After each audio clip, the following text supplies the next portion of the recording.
مرحبا أحبائي، ويسعد أوقاتكم بكل خير. وصفتنا اليوم رح نعمل خبز أسمر، خبز الموز. خبز الأسمر من أنواع الخبز جدا رائعة، رح نعملها بطريقة المخابز والمحلات. بيتقدم هذا الخبز على الفطور. حابة أذكركم إذا كنتوا أول مرة عم تشاهدوا القناة ما تنسوا تضغطوا على الجرس وتفعلوا الجرس وتدعموا الفيديو بزر اللايك. بتمنى لكم مشاهدة ممتعة لباقي تفاصيل الفيديو. عنا المقادير: عندي 3 حبات موز، ممكن 3 ل 4 حبات. عندي فستق سوداني، عندي كوبين طحين، عندي نصف كأس شاي سكر، نصف كأس زيت، ونصف كأس شاي حليب، وعندي ملعقتين من طحين اللوز، نصف ظرف بيكنج باودر. رح اكتبكم المقادير في صندوق الوصف. رح أقشر الموز، ممكن نستعمل من 3 ل 4 حبات الموز. الخبز، الموز بداخل الخبز رح يعطي طراوة ورح يعطي طعم ولا أروع. بعدين رح أهرسهم بالشوكة، وممكن نفرمهم فرم كتير صغير، قطع صغيرة كمان بيصير.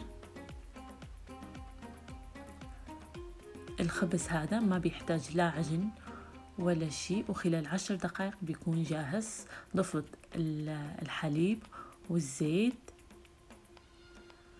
والسكر، راح ارجع اخلطهن. بس مجرد خلط ليذوب السكر وتتجانس المكونات كلها مع بعض. واللي مو حابب طعم الموز في الخبز ممكن يستغني عن الموز، لكن الصراحة الموز بالخبز بتعطيها طعم كتير كتير طيبة. وراح أضيف رشة الملح، وعندي المنكهات. عندي راح أضيف جوز الطيب رشة رشة، وكمان القرفة ضفت رشة، وراح أخلط.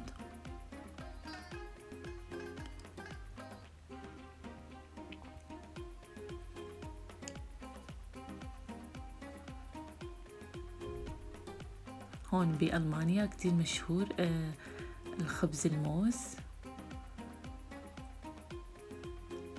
راح أضيف الطحين اللوز، ورجعت حطيت كوب من الطحين. هلأ أنا عندي حطيت كوبين من الطحين، بس ملاحظة نحن بنعرف الطحين من بلد لبلد بيختلف.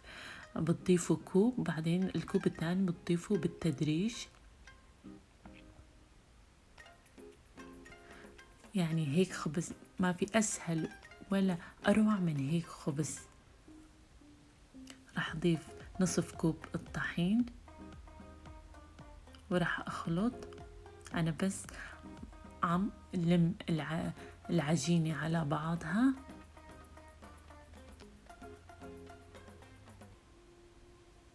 راح أضيف بيكنج باودر نصف ظرف،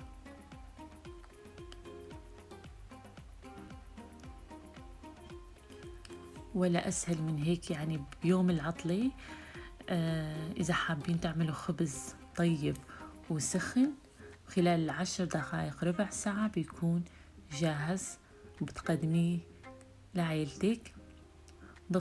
أنا عم ضيف الطحين شوي، لأنه خبز الطحين الأسمر ما بيتشرب سوائل كتير.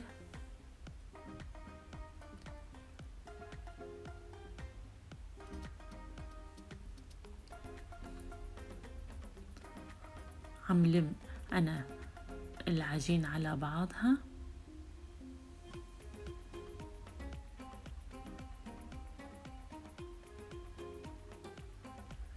العجينة كمان ما لازم تكون كثيفة أو سميكة جدا.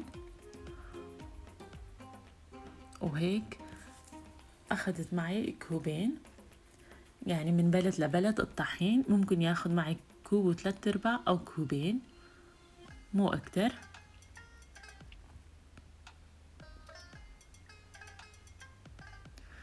هون عندي قالب انجليش كيك، غلفته بورق زبدة، وراح أضيف الخبز.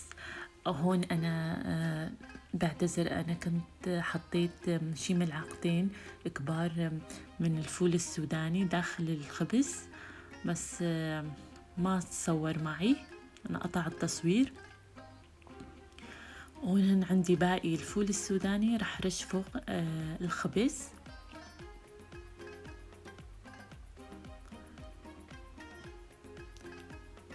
راح أضيف الفول السوداني. بشو ممكن نستبدل الفول السوداني؟ ممكن نضيف بندق. البندق كمان مع الخبز والموز بتعطي نكهة ولا أروع. ممكن نضع جوز، أي مكسرات ممكن، وكمان بتعطي نتيجة كتير حلوة. هون حطيتها بالفرن على درجة حرارة 180 من فوق وتحت.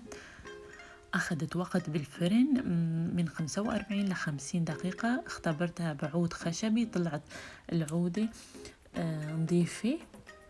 وإذا لاحظتوا وإذا علق شي بالعود بعد 50 دقيقة بيكون هذا عادي من الخبز، لأنه الخبز بتعطي رطوبة، عفوا الموز بتعطي رطوبة للخبز. هون بعد ما بردت، هلا بصراحة ما بردت بالكامل، بس نحنا عيلتي كانوا بدهم ياكلوها، فقسمتها وحبيت أصور لكم إياها وفرجيكن الخبز قديش طيب وهش وطري من جوا. طعم الموز مع الفول السوداني عطاها نكهة وطعم كتير كتير طيبة.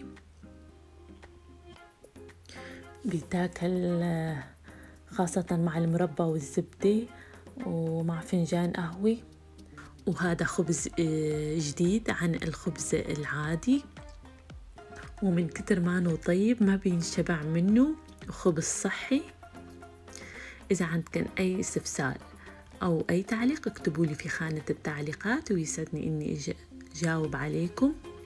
وبشوفكم في فيديو قادم.